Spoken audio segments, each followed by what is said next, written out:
नाशिक रोडचे प्रभाग 18चे एक सामाजिक कार्यकर्ते म्हणून त्यांनी आपली ओळख मिळवली आहे। तर माझ्या आयुष्याच्या जडणघडणीमध्ये मराठा सेवा संघ संभाजी ब्रिगेड या संघटनेचा खूप मोठा वाटा आहे आणि ते पुस्तकांनी आयुष्यात इतकं परिवर्तन घडवलं की शाखा प्रमुख ते जिल्हा प्रमुख असा प्रवास।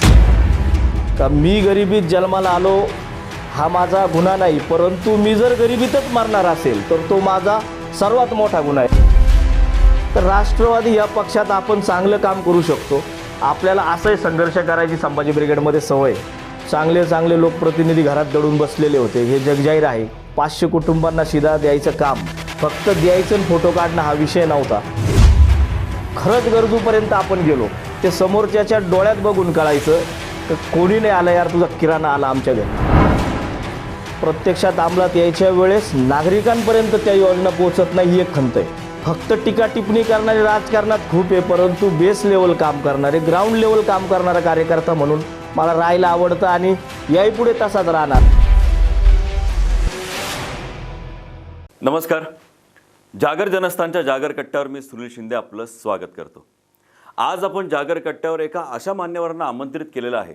खरं तर समाजकारणातनं राजकारणातला त्यांचा प्रवास सुरू झालेला आहे आणि तो इतका सकारात्मक पद्धतीने आपल्या समोर दिसतो आणि म्हणूनच आजचं कारण असं आहे की आज आपल्याला त्यांना आपल्या जागर कट्ट्यावरती आमंत्रित करावं लागलेलं आहे। नाशिक रोडचे प्रभाग 18चे एक सामाजिक कार्यकर्ते म्हणून त्यांनी आपली ओळख मिळवली आहे। त्याच पद्धतीने राष्ट्रवादीचे जिल्हा सरचिटणीस योगेशजी निसाळ यांना आज आपण जागर कट्ट्यावरती आमंत्रित केलेलं आहे। खरं तर मनाने युवा, विचारांनी युवा, हे नेमकं त्यांचं जे काही एकंदरीत कार्य आहे हे नेमकं लोकांपर्यंत कसं जातं, काय त्यांचे विचार आहे आणि काय त्यांची भूमिका आहे समाज कार्याविषयी आपण त्यांच्याकडनं जाणून घेणार आहोत। मात्र सर्वप्रथम आपण योगेशजी निसाळ यांचं जागर कट्ट्यावरती स्वागत करूया। योगेशजी, जागर कट्ट्यामध्ये आपलं हार्दिक स्वागत। योगेशजी, आपल्याकडे एक युवा नेतृत्व म्हणून पाहिलं जातं। युवा नेतृत्वाने आज समाजकारणात उतरून काम करण्याची खूप मोठी आवश्यकता आहे। समाजकारणानंतर राजकारणात उतरणं खूप महत्त्वाचं आहे। मात्र आपण ज्यावेळेला ही सुरुवात केली त्यावेळेला नेमकं आपली भूमिका काय होती, काय विचार होता की त्या विचाराने आपण सुरुवातीला समाजकारणात उतरलं? नाही, आता सुरुवातीला ज्यावेळेस 12वी झाल्यानंतर जेलरोड भागात अनेक राजकीय लोकांच्या संपर्कात आम्ही या ना त्या कारणाने आलो, म्हणजे तत्कालीन नगरसेवक असतील, सामाजिक कार्यकर्ते असतील, परंतु एक पहिल्यापासून एक हळव्या मनाचा असल्यामुळं ते एकदा मी काही बघितलं की या सामाजिक क्षेत्रात काहीतरी कमी आहे। हे जेव्हा वाटलं त्यावेळेस साधारणतः 2004 साली महारुद्र मित्रमंडळ असे एक छोट्याशा मंडळाची आम्ही ज्या परिसरात राहतो तिथं स्थापना केली। त्या माध्यमातून त्या काळात जर आपण बघितलं तर स्वच्छता मोहीम वगैरे हे काय प्रकार सुरुवात काही नव्हती, परंतु पहिलाच कार्यक्रम आम्ही आमच्या गोकुळनगरमध्ये स्वच्छता मोहीम करून घेतला। तर स्वच्छता मोहिमेच्या माध्यमातून असेल, त्यानंतर गणेश उत्सवाच्या माध्यमातून असेल, महापुरुषांच्या जयंत्या पुण्यतिथ्यांच्या माध्यमातून लोकांच्या संपर्कात आल्यानंतर लोकांच्या अपेक्षा वाढायला लागल्या। मग ते असंच आणि पहिल्यापासून वाचनाची आवड असल्यानंतर संभाजी ब्रिगेड नाव मी त्या बिटकोचा जो फ्लायओव्हरचं त्यावेळेस काम चालू होतं त्यावेळेस तिथं वाचलं का श्रीमंत कोकाटे साहेब त्या ठिकाणी येणार होते। पण त्या संभाजी ब्रिगेड या नावाकडं आकर्षित झालो आणि त्याच्यानंतर महारुद्र मित्रमंडळ हे आम्ही तसंच ठेवून एक संभाजी ब्रिगेडचा कार्यकर्ता म्हणून मी काम करायला सुरुवात केली आणि तिथून हा सगळा प्रवास सुरू झाला। संभाजी ब्रिगेडमध्ये ज्यावेळेस आपण सुरुवात करत होता त्यावेळेस नेमकं तिथे काय शिकायला मिळालं, काय सुरुवात होती, काय अनुभव होता संभाजी ब्रिगेडचा? तसं जर बघितलं तर माझ्या आयुष्याच्या जडणघडणीमध्ये मराठा सेवा संघ संभाजी ब्रिगेड या संघटनेचा खूप मोठा वाटा आहे आणि तो कदापि आपण नाकारू शकत नाही। संभाजी ब्रिगेडमध्ये मला आठवतं त्या काळात सर्व शासकीय अधिकारी जे होते, शासकीय अधिकारी मराठा सेवा संघाच्या माध्यमातून ह्या यूथ फोर्सला ते मदत असे करायचे की होत करू लोक पुढे गेले पाहिजे, ज्यांच्यामध्ये स्पार्क आहे त्यांना मदत केली पाहिजे आणि त्यांच्यातून एक चांगला कार्यकर्ता घडला पाहिजे। पण त्या माध्यमातून माझ्या मते आदरणीय कैलासदादा जाधव आता महानगरपालिकेचे आयुक्त आहेत, त्यावेळेस ते RDC होते नाशिकला। तर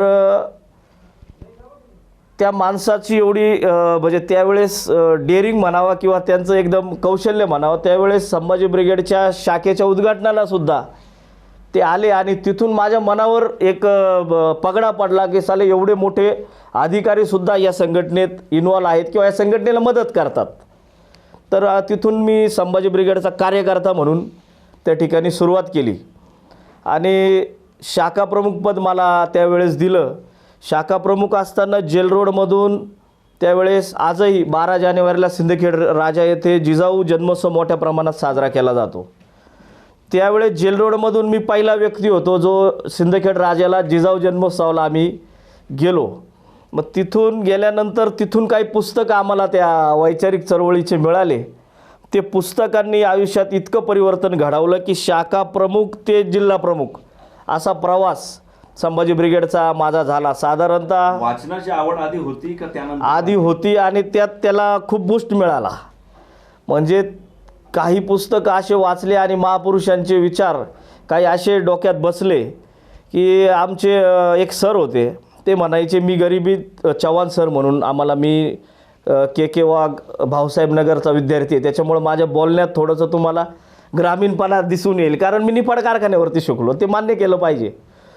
परंतु त्या गुरुकुल हॉस्टेलला शिकताना जे चव्हाण सर होते त्यांचं एक वाक्य होतं का मी गरिबीत जन्माला आलो हा माझा गुन्हा नाही, परंतु मी जर गरिबीतच मरणार असेल तर तो माझा सर्वात मोठा गुन्हा आहे. आणि तेच वाक्य घेऊन वाटचाल केली त्याच्यापुढं. फक्त सामाजिक कामातच नाही, व्यवसायात सुद्धा अगदी जेल रोड भागात पेपर टाकण्यापासून सुरू केलेला व्यवसाय काही कोट्यवधी रुपयाच्या उलाढालीपर्यंत आम्ही घेऊन गेलो ह्या 10-15 वर्षात.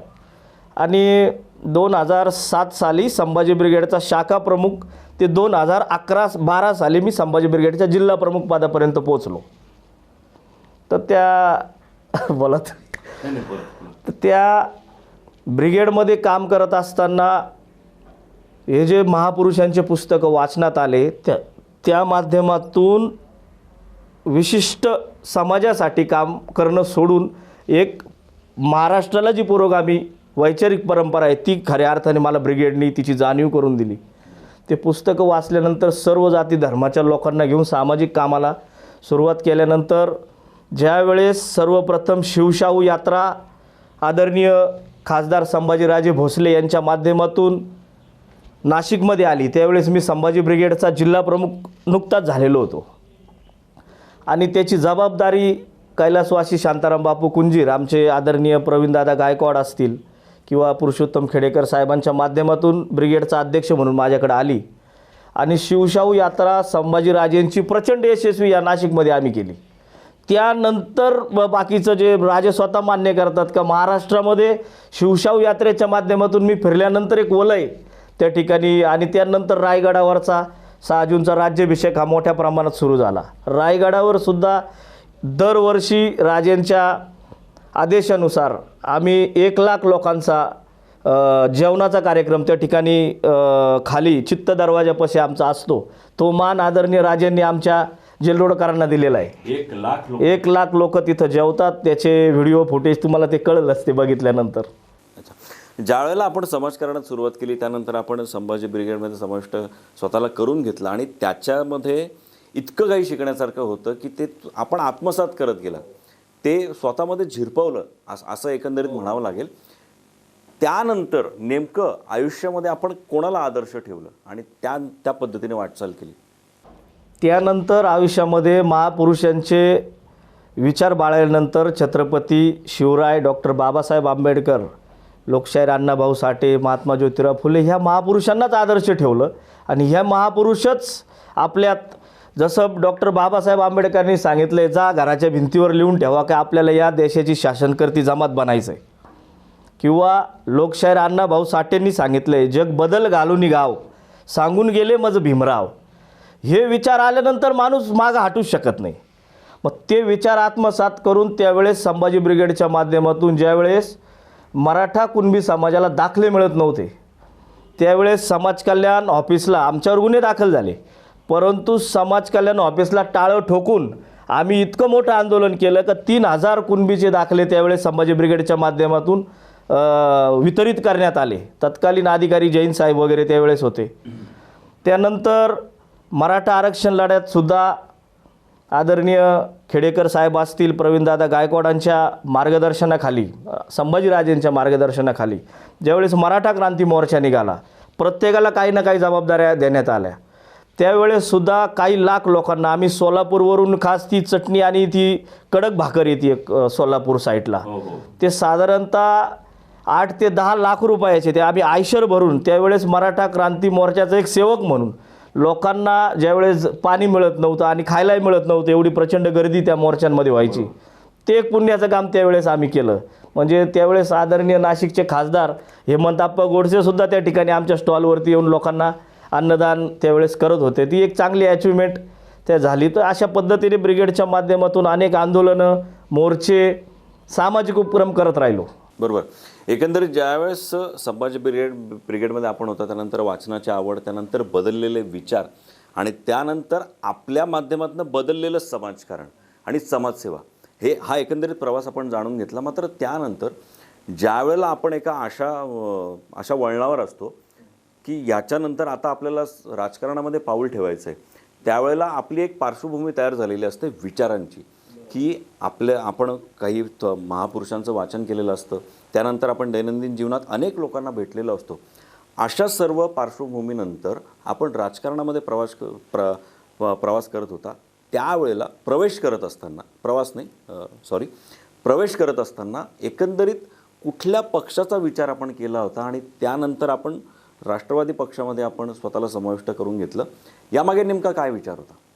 आता तुम्ही जर पार्श्वभूमी बघितली तर साधारणतः 4 वर्षापूर्वी आम्ही हा निर्णय घेतला. म्हणजे परिस्थिती अशी होती सर त्यावेळेस, की संभाजी ब्रिगेड का सोडतो इथपासून आमच्या वरिष्ठांची सुरुवात झाली, का काय अडचण काय तुला. परंतु नाशिक शहरात काम करत असताना, जिल्ह्यात काम करत असताना एक गोष्ट प्रकर्षाने अशी जाणवली, समाजकारणाला राजकारणाची जोड पाहिजे.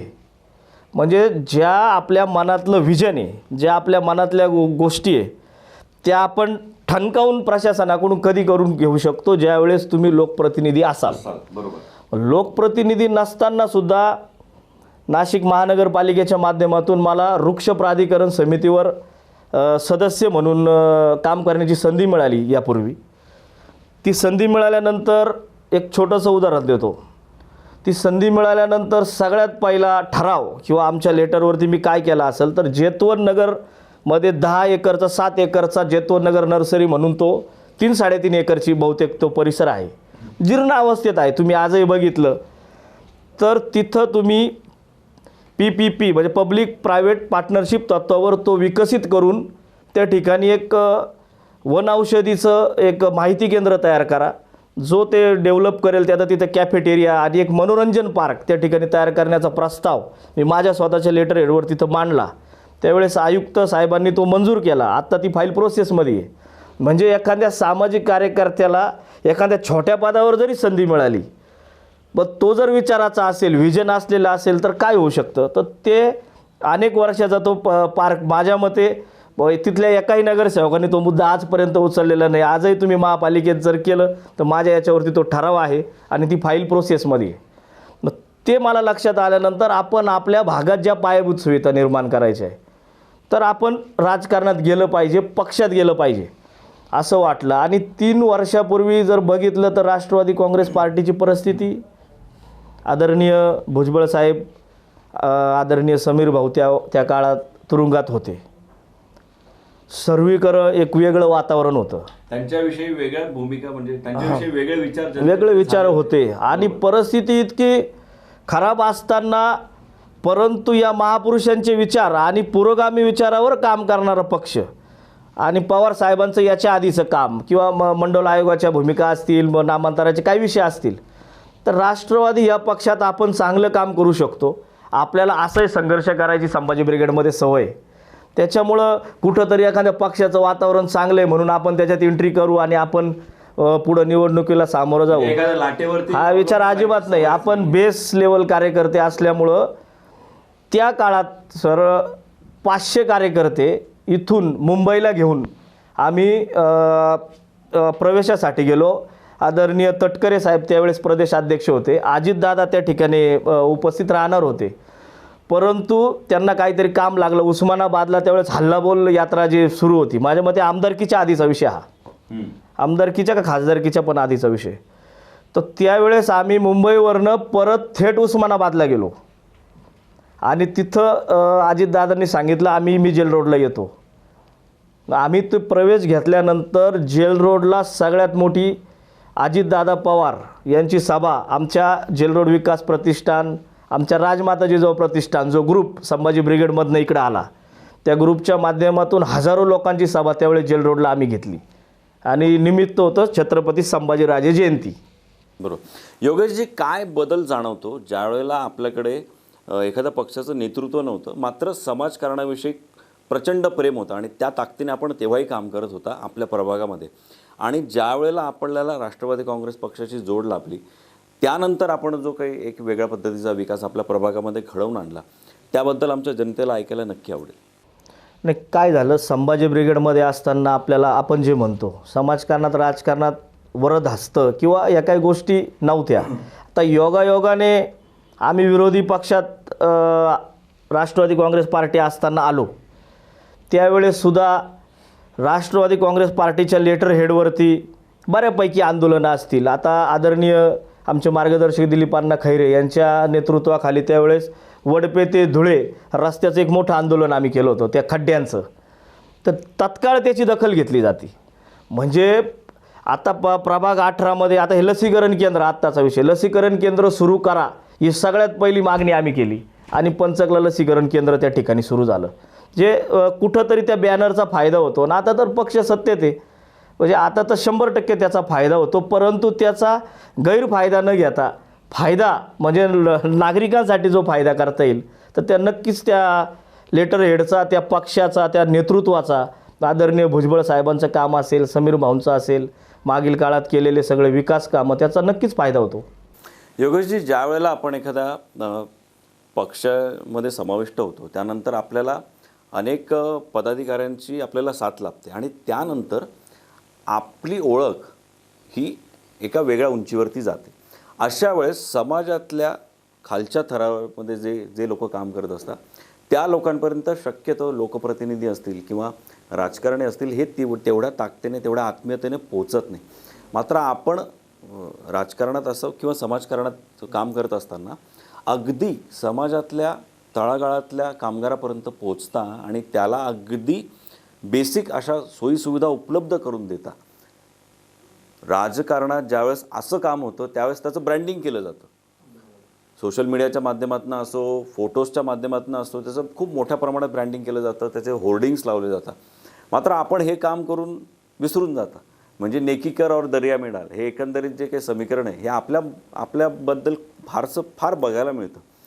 काय नेमकं खालच्या आपण म्हणूया की जो नोकर वर्ग आहे किंवा जो मजूर वर्ग आहे, मेहनत करणारा युवा वर्ग असेल, त्यांना आपण नेमक्या कुठल्या सोयीसुविधा उपलब्ध करून दिल्या, तो जो काही एक छोटासा प्रवास आहे जो आजही आपण करत आहात, तो आमच्या प्रेक्षकांना आणि आमच्या युवा वर्गाला ऐकायला नक्की आवडेल. काय कोणीतरी म्हटलेलं आहे का आपण ज्या समाजात जन्माला आलो त्याची काही देणे लागतो, जे किंवा पे बॅक टू सोसायटी. म्हणजे ज्या भागात, ज्या परिसरात आपण वाढलो त्या परिसरात अगदी पेपर टाकण्यापासून भाजी विकण्यापर्यंत, अगदी 50 लाखाच्या गाडीत फिरण्यापर्यंतचा जो माझा प्रवास आहे, हा प्रवास ग्राउंड लेवलवरून झाला. त्यावेळेस आमच्या म्हणजे त्या अडीअडचणींना आम्ही सामोरं गेलेलो आहोत.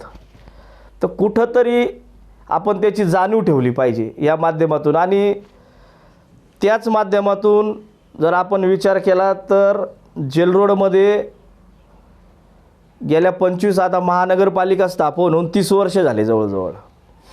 अनेक लोक 25-25, 30-30 वर्ष सत्तेत आहे. प्रत्येक निवडणुकीत पक्ष बदलले जातात, प्रत्येक निवडणुकीत सगळं होतं. परंतु 2-2.5 लाख लोकसंख्या जेल रोडला असलेल्या भागात एखाद्या व्यक्तीचं देहवासन झालं, एखादा व्यक्ती गरीब कुटुंबातला गेला तर त्याला नदीपर्यंत न्यायला वैकुंठ रथसुद्धा नव्हता. म्हणजे ही शोकांतिका म्हणायची का दुर्लक्षित बाब म्हणायची गोरगरिबांसाठी. कारण मोठमोठ्या लोकांना तर वैकुंठ रथ येतात फोनवर, हे पण गरिबांना ती सुविधा नव्हती. तर त्या माध्यमातून आम्ही एक वैकुंठ वाहिनी, वैकुंठ रथाचं लोकार्पण आदरणीय भुजबळ साहेबांच्या, समीर भाऊंच्या हस्ते केलं. गेल्या 2 वर्षापासून अगदी कोरोनाच्या काळातसुद्धा ते वैकुंठ रथाची जो थांबलेला नाही आणि संपूर्णपणे मोफत ही सुविधा, ड्रायव्हर आणि डिझेल आमच्या ग्रुपच्या माध्यमातून त्या ठिकाणी आम्ही त्याचा खर्च करतो. दुसरा विषय, कोरोना काळात चांगले चांगले लोकप्रतिनिधी घरात दडून बसलेले होते, हे जगजाहीर आहे. त्या काळातसुद्धा अगदी रस्त्यावर उतरून 500 कुटुंबांना शिधा द्यायचं काम, घरपोच अगदी तेलाच्या 5 लिटरच्या कॅनपासनं फक्त द्यायचं आणि फोटो काढणं हा विषय नव्हता. माझे मित्र आहेत प्रफुल्ल पाटील, किसान व्हेजिटेबल कंपनीचे संचालक आहे, त्यांच्या माध्यमातून भाजीपाला त्या ठिकाणी आला. बाकी किराणा आम्ही परचेस केला, विकत घेतला आणि ते दिलं लोकांना. म्हणजे त्या ब्रँडिंगपेक्षा आपल्या जवळचा आणि उपलब्ध असणारा माणूस कोण आहे तशी प्रतिमा आपली झाली. बाकी मला त्याच्यातून श्रेय करायची किंवा ब्रँडिंग करायला अनेक विषय पडलेले. म्हणून छोट्या मोठ्या गोष्टी किंवा बिल्डिंगमधून माणूस कोरोनाच्या काळात बाहेरून आल्यानंतर आपल्या घरात सुरक्षित जावा म्हणून प्रत्येक बिल्डिंगच्या खाली ॲटोमॅटिक सॅनिटायझर मशीन आम्ही 100 बिल्डिंगींना बसवून दिले, का जेणेकरून तो सॅनिटाईज करून वरती जाईल तर त्याच्या घरापर्यंत तो कोरोना जाऊ नये. असे अनेक कामं करत असतो आणि ते सुरूच आहे. ज्या वेळेला आता स्टुडिओच्या मागे ज्यावेळेस आपली चर्चा झाली की पेपरवाल्यांना आपण रेनकोटची सुद्धा मदत केली होती, ज्यावेळेला आपण ही मदत करत होता त्यावेळेस त्यांच्या चेहऱ्यावरचं काय नेमकं सुख होतं, काय तुम्ही काय पाहिलं त्यांच्या चेहऱ्यावर? एकदम अतिशय, म्हणजे ते म्हणे योगेश भाऊ, म्हणजे आत्तापर्यंत आम्ही सगळ्यांच्या बातम्या पोहोचवत गेलो पण तुम्ही आमची बातमी लक्षात घेतली आणि आमची बातमी लावली. खूप चांगला महत्त्वाचा विषय केला म्हणे तुम्ही, कारण पेपर मी स्वतः पेपर टाकलेले, 600 रुपये महिना त्यावेळेस मिळायचा काहीतरी पेपर टाकल्यानंतर. तो माणूस रेनकोट कसा घेईल? महिन्याला जर त्याला 500 600 1000 रुपये मिळतात तर त्याच्यासाठी आमच्या मनात विचार आला, पावसाळा चालला आहे आणि हे बिचारे मुलं त्या माध्यमातून आणि पेपरमध्ये कमिशन, आता प्रसार माध्यमांचं आपल्याला माहिती आहे, त्यांना पैसे अतिशय अल्प पैसे मिळत असताना हा सुद्धा एक वंचित घटक माझ्या लक्षात आला. म्हटलं पावसाळ्याच्या सुरुवातीला परिसरातील जेवढे पेपर टाकणारे मुलं आहेत, एजन्सीवाले आहेत, सगळ्यांना बोलवून आमच्या वाचनालयावरती बोलून त्या ठिकाणी त्यांना ते दिलं. तर त्यांची जी प्रतिक्रिया होती, हीच आपली ब्रँडिंग म्हणायला काही हरकत नाही. आपण जसं म्हटले का आपण ब्रँडिंग करत नाही, हे लोकच आपली ब्रँडिंग करतात. आणि अभ्यासिकेचा सुद्धा अजून एक विषय माझा बोलता बोलता राहिला की जेल रोडमध्ये एवढी लोकसंख्या असताना वामनदादा कर्डक म्हणून एक अभ्यासिका आहे, परंतु तिची अवस्था सर्वश्रुत आहे. तिथं बिचारे जे विद्यार्थी शिकतात, आता MPSCचा अभ्यास करताय, तेच काहीतरी त्यांची कॉन्ट्री काढून ते हे करताय. परंतु बाकी असे अनेक घरं आहे, म्हाडा कॉलनी आहे, म्हाडाच्या सोसायटी आहे, चाळी आहेत जेल रोड भागात, काही 1 रूम किचनचे फ्लॅट आहे. तिथं पाहुणे आल्यानंतर मुलांना अभ्यासाला जागा राहत नाही किंवा डिस्टर्ब होतो. म्हणून आमच्या स्वतःच्या मालकीच्या गाळ्यांमध्ये त्या ठिकाणी एक सार्वजनिक वाचनालय व अभ्यासिका, क्रांतिज्योती सावित्रीबाई फुले वाचनालय व अभ्यासिका आम्ही उपलब्ध करून दिली आणि त्याचा बरेच लोक लाभ घेत आहे. हीच ब्रँडिंग आहे. बरोबर. आपल्याला आता वाचनाला वेळ मिळतो, एकंदरीत समाजकारण असेल, राजकारण असेल, खूप व्यस्त असतो आणि तो काढता आपण 100% सकाळी फ्रेश झाल्यानंतर मोबाईल घेऊन बसण्यापेक्षा अर्धा तास एखादं पुस्तक वाचायचं. आता सध्या तुमचं प्रदीप सोळुंकेचं कर्तृत्वान 12 संभाजी म्हणून पुस्तक आहे, ते वाचतोय, एकदम चांगलं पुस्तक आहे. बरोबर. प्रेक्षकांना मला एक माहिती आवर्जून सांगायची आहे की आम्ही ज्यावेळेस हे इंटरव्ह्यू करत असतो त्यावेळेस त्यातनं महत्त्वाची भूमिका आपल्यापर्यंत पोहोचवणं खूप गरजेचं असतं. आपण नेहमी म्हणत असतो की प्रेरणादायी प्रवास आम्ही आपल्यापर्यंत आज खरंच त्या अर्थानं, खऱ्या अर्थानं एक समाजकारण करणारा एक व्यक्तिमत्व असो किंवा राजकारण करणारं व्यक्तिमत्व असो, मात्र एक चांगला वाचक असणं या दोन्ही गोष्टींसाठी किती महत्त्वाचं आहे हे आज आपल्याला योगेशजींच्या माध्यमातून कळतं आहे. आपण अजूनही त्यांना प्रश्न विचारणार आहोत. मात्र ही गोष्ट, ही बाब आपण लक्षात ठेवा की उत्तम वाचक असणं हे किती महत्त्वाचं असतं. योगेशजी, आपण आता वाचनालाही खूप मोठ्या प्रमाणामध्ये वाव देत आहात, समाजकारण असेल, राजकारण असेल. मात्र ज्यावेळेस हा सगळा प्रवास चालू असतो स्वतःच्या माध्यमातून, आता नेतृत्व तर आपल्या हातात नाही आहे, मात्र इतक्या मोठ्या प्रमाणात समाजकारण करायचं आहे, लोकांपर्यंत मदत पोहोचवायची, याचा जो निधी असतो त्याचं ते गणित नेमकं कसं आपण तयार करत असता? काय आर्थिक मदत मिळते? आर्थिक मदत आत्तापर्यंत तरी आपण काही कुठून घेतली नाही, परंतु आमच्या व्यवसायाच्या माध्यमातून एक 2-5% जो निधी आहे तो, जसं मी परत एकदा म्हणलो, पे बॅक टू सोसायटी, ज्या समाजात आपण घडलो त्याची काही देणे लागतो, या माध्यमातून आमच्या महारुद्र बिझनेस ग्रुपच्या माध्यमातून आपली स्वतःची एक नर्सरी आहे, काही त्या माध्यमातून जे आपले कष्टाचे पैसे येतात त्याच्यातलाच एक काही भाग म्हणजे एक सामाजिक दायित्व म्हणून आपण यासाठी खर्च करत असतो. आता उन्हाळ्यात पाणी टँकर पुरवण्यापासून सुद्धा ते काम चालतं. बरोबर. योगेशजी, आपण कोविडचा उल्लेख केला होता की अनेक लोकप्रतिनिधी घरात होते आणि आपण स्वतः जमिनीवर उतरून लोकांपर्यंत ज्या काही मदतकार्य असेल ते पोहोचवण्याचा प्रयत्न केला. अशा वेळेस मनात भीती नव्हती की अरे आपण आता, कारण त्यावेळेस मुळात जी पहिली लाट असो किंवा दुसरी लाट असो, त्यावेळेस ज्यावेळेला घरातला करता माणूस घराच्या बाहेर पडत होता त्यावेळेस घरच्यांना फार भीती होती की अरे आपण यांना आता कसं घरामध्ये घ्यायचं, यांच्याशी आपण कसं डील करायचं. त्यावेळेला नेमकी कुठली शक्ती होती ज्या शक्तीने आपण लोकांमध्ये उतरलात, लोकांपर्यंत मदत कार्य पोहोचवलं? काय प्रवास होता? ही शक्ती म्हणजे विचारांची शक्ती होती. ज्यावेळेस पुण्यामध्ये प्लेगची साथ आली, क्रांतिज्योती सावित्रीबाई फुलेंनी आपण बघितलं असेल किती सेवा केली रुग्णांची, म्हणजे अतिशय, आणि त्यासुद्धा प्लेगच्या साथीत त्यावेळेस त्यांचं देहवासन झालं. या विचाराच्याच शक्तीमुळं आम्ही अक्षरशः सर घरातून सकाळी निघालो की संध्याकाळी जायच्या आधी खाली एक फ्लॅट घेतलेला होता, त्या ठिकाणी सगळे कपडे काढून ठेवायचे, आंघोळ करायची, सॅनिटाईज व्हायचं आणि नंतर घरात जायचं. म्हणजे एवढी खबरदारी. त्याच्यानंतर मास्क वगैरे ते तर होतंच, परंतु ते करत असताना एक वेगळा आनंद होता. एक का खरंच गरजूपर्यंत आपण गेलो, ते समोरच्याच्या डोळ्यात बघून कळायचं का कोणी नाही आलं यार, तुझा किराणा आला आमच्या घरी. म्हणजे अनेक ठिकाणी तर असं होतं की परिवार क्वारंटाईन होते. आमच्या इथे एक गुप्ता म्हणून कुटुंब आहे, 12-13 लोक क्वारंटाईन, प्रत्येकजण वेगवेगळ्या खोलीत, कोणी दवाखान्यात. त्यांना डबा द्यायचं कामसुद्धा आम्ही त्या माध्यमातून, त्यांनी गॅलरीतून पिशवी सोडायची, जे घरून डबे बनवले आम्ही, काही त्यांना जेवायचं 8 दिवस काम केलं आम्ही. परंतु ते सगळे बरे झाल्यानंतर घरी आले ते म्हणे भाऊ तुमच्या रूपाने, म्हणजे देवच भेटला त्यावेळेस आम्हाला, ज्यावेळेस नॉट रिचेबल होते लोक अक्षरशः.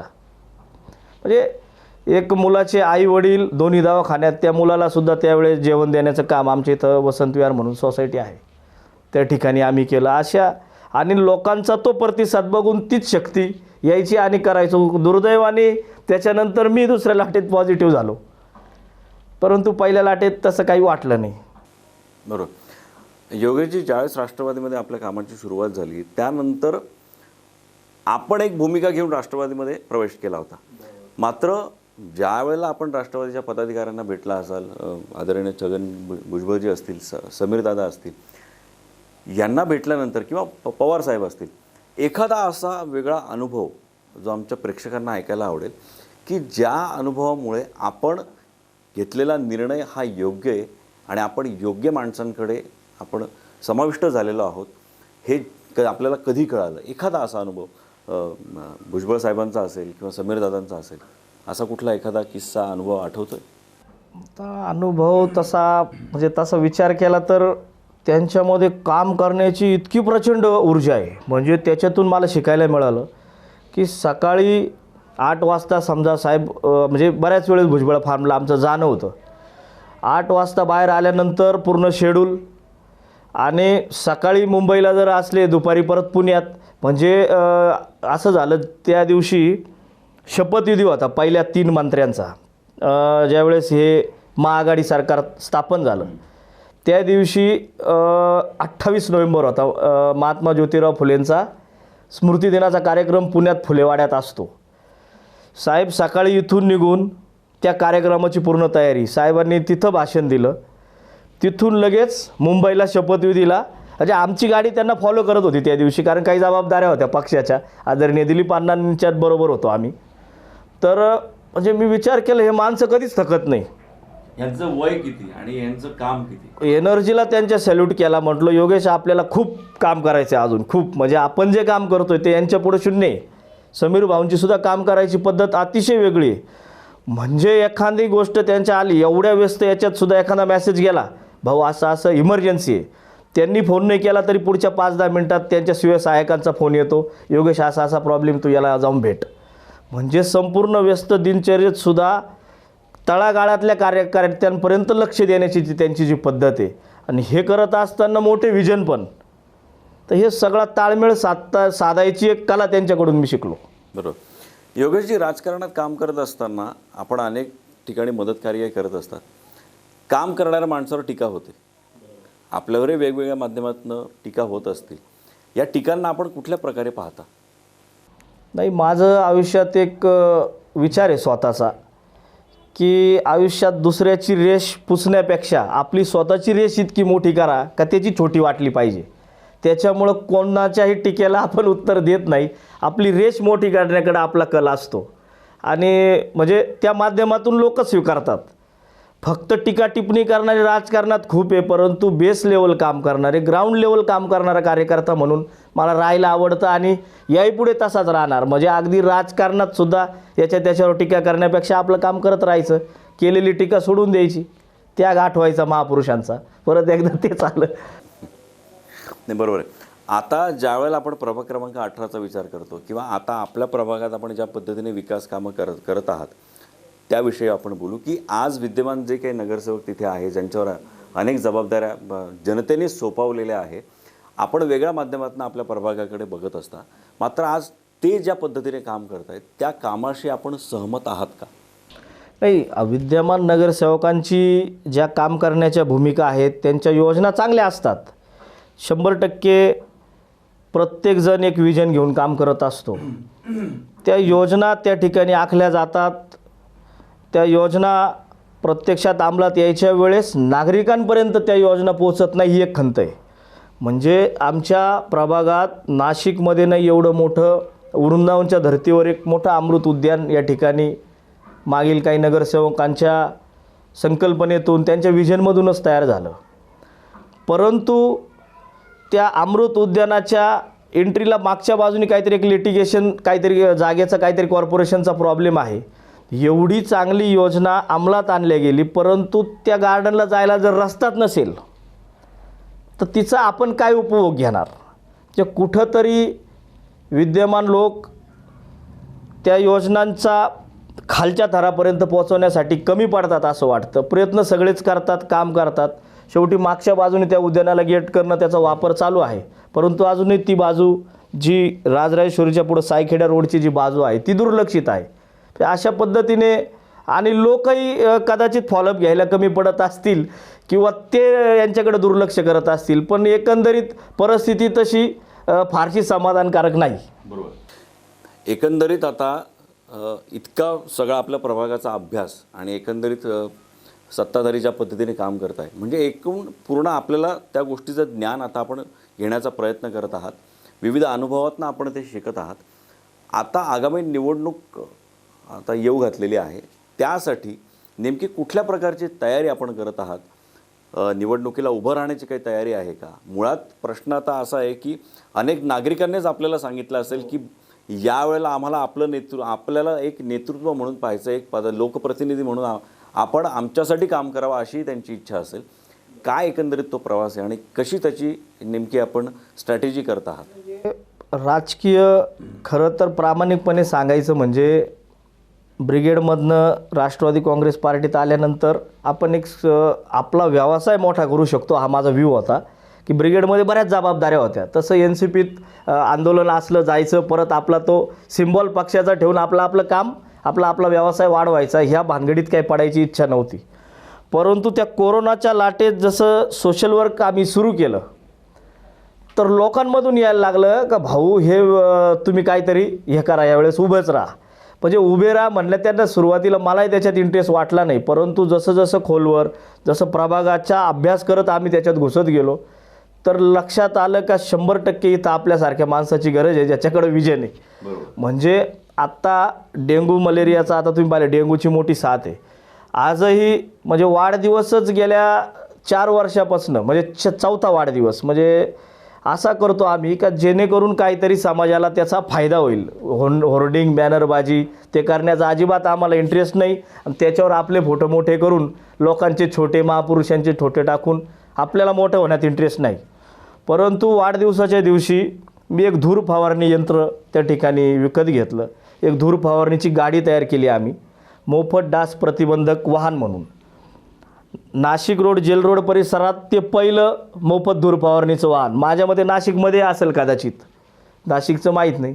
दर शनिवार रविवार ते धूर फवारणी डास प्रतिबंधक वाहन दर शनिवार रविवार संपूर्ण प्रभागात फिरतं स्वखर्चातून. त्याच्यानंतर एक सॅनिटायझर, मोफत सॅनिटायझर फवारणीचं सोडियम हायड्रोक्लोराईड फवारणीची एक वाहन आम्ही तयार केलं वाढदिवसाच्याच दिवशी, आणि त्याचा लोकार्पण सोहळा केला आदरणीय समीर भाऊ, दिलीप अण्णा खैरे, निवृत्ती महाराज आरिंगळे यांच्या माध्यमातून. आणि शनिवार रविवार जशा गाड्या त्या प्रभागात त्या गल्ल्यांमध्ये फिरायला लागल्या तर लोकांची स्वतःहून आलं, भाऊ तुम्ही 100% यावेळेस इलेक्शनला उभं राहायचं. मग त्या दृष्टीने आम्ही ती तयारी चालू केली आणि आता चाचपणी करतोय. बरोबर. मुळात नागरिकांनी हे सांगणं गरजेचं असतं, तेव्हा आपल्याला त्यातनं एक बळ येतं आणि त्यातनं एक ऊर्जा मिळत असते. योगेशजी, एक शेवटचा प्रश्न. आज एक युवा नेतृत्व म्हणून आपण आज या स्तरावरती पोचलेला आहात आणि आज आपण वेगळ्या पद्धतीने राजकारणाकडे पाहून वेगळी अशी वाटचाल आपण निवडलेली आहे. आपण अगदी छोट्या मंडळापासून सुरुवात केली आणि त्यानंतर आता राष्ट्रवादी पक्षाचे जिल्हा सरचिटणीस म्हणून आपण कार्य पाहत आहात. युवा वर्गाने राजकारणात येणं किती महत्त्वाचं आहे आणि राजकारणात येणं त्याच पद्धतीने राजकारणाचा अभ्यास किती महत्त्वाचा आहे. आज युवा वर्गाला राजकारणाविषयी असेल, समाजकारणाविषयी असेल आणि स्वतःचं एक करिअर म्हणून त्यांनी राजकारणाकडे पाहिलं पाहिजे, यासाठी आज आपण त्यांना मार्गदर्शक म्हणण्यापेक्षा एक मित्र म्हणून आपण त्यांना काय सल्ला द्याल? आपण जर नाशिक महापालिकेपुरतं जर बोलायचं ठरवलं तर नाशिक महापालिकेच्या प्रभागांचा जर आपण अभ्यास केला तर गेल्या 25-30 वर्षात मक्तेदारी असल्यासारखे काही लोक ठाण मांडून बसलेले. याचं कारणच ते का युवक त्याच्यात उतरत नाही. युवकांनी जर अभ्यास केला, लोकांना गृहीत धरणारे जे लोक आहे, जे आपण मागचे काही रिझल्ट बघितले असतील की जे लोक गृहीत धरतात हे लोक माझेच, हे माझं पॉकेट वोट आहे, हे माझं कास्टचं असेल, माझं जे काय असेल ते पॉकेट वोट गृहीत धरून हे लोक पिढ्यानपिढ्या राजकारण करतात. परंतु ज्यावेळेस एखादा वैचारिक कार्यकर्ता, एखादा युवक त्याच्यात पडून आपण म्हणतो पडद्यामागचं ती चौकट मोडण्याचा प्रयत्न केल्यानंतर 100% लोक त्याला साथ देतात. हे माझ्या अनुभवावरून सांगतो. कारण ज्या अर्थ लोक सांगतायत तुम्ही आता उभं राहा, म्हणजे लोकांना गृहीत धरण्याची मानसिकता आता आवडत नाही. आणि गेल्या 10 वर्षात राजकारणात खूप बदल झाले. म्हणजे मतदारांचा सुद्धा दृष्टिकोन उमेदवाराकडे बघण्याचा वेगळा झालेला आहे आणि उमेदवारसुद्धा बरेच बदललेले आहेत, त्यांचंही विजन वेगळं झालेलं आहे. परंतु मक्तेदारी मोडीत काढली पाहिजे. गृहीत धरणाऱ्यांना जर धडा शिकवायचा असेल तर आपल्या महापुरुषांचा, आपल्या प्रेरणास्थानांचा, चरित्राचा अभ्यास करून या राजकारणात 100% पडलं पाहिजे, तेव्हाच नवीन काहीतरी बदल होईल. अजून एक प्रश्न मला विचारावा वाटतो की आत्ता एकंदरीत ह्या प्रवासामध्ये आपल्याला वाचनातनं माणसं जास्त कळाली आहे का माणसांना वाचून जास्त माणसं कळाली? तसं दोन्ही पण प्रश्न आहे. काही वाचल्यानंतर माणसं कळतात आणि पुस्तकसुद्धा वाचल्यानंतर लक्षात येतं. परंतु माणसांचं असं झालेलं आहे सर, अभ्यास आता एवढा होऊन गेला आहे का एखादा माणूस येऊन थोडासा आपण 5 मिनटं गप्पा मारल्या तरी एक आपण म्हणतो थर्ड आय, त्या थर्ड आय किंवा 6th सेन्सनी आपल्याला लक्षात येतं यांच्या मनात काय आहे, यांना काय पाहिजे किंवा हे का आपल्याला असं बोलले. हे पुस्तकांच्या माध्यमातूनच साध्य झालं. जर पुस्तकच वाचले नसते तर माणसं वाचता आले नसते. त्याच्यामुळे दोन्ही पण वाचता येतं. त्याच्यामुळे दोघांचा अनमोल वाट आहे या गोष्टींमध्ये. जोड आहे. योगेशजी, अजून एक प्रश्न आवर्जून विचारावासा वाटतो की आता इतकं सगळं कार्य केल्यानंतर ज्यावेळेस जनतेने आपल्याला सांगितलं की भाऊ तुम्ही उभे राहा, मात्र का लोकांनी आपल्याला निवडून द्यायचं, काय कारण आहे? कारण निवडून आल्यानंतर कसं इतके दिवस आपण सत्तेत नसताना सुद्धा इतकं कार्य केलं आहे, तर निवडून आल्यानंतर नेमकं आपण काय काम करणार, त्याचं नेमकं काही विजन असं काही ठेवलेलं आहे? निवडणूक टप्प्यात आल्यानंतर म्हणजे जवळ आल्यानंतर अनेक लोकांना सामाजिक कार्याचे धुमारे फुटतात.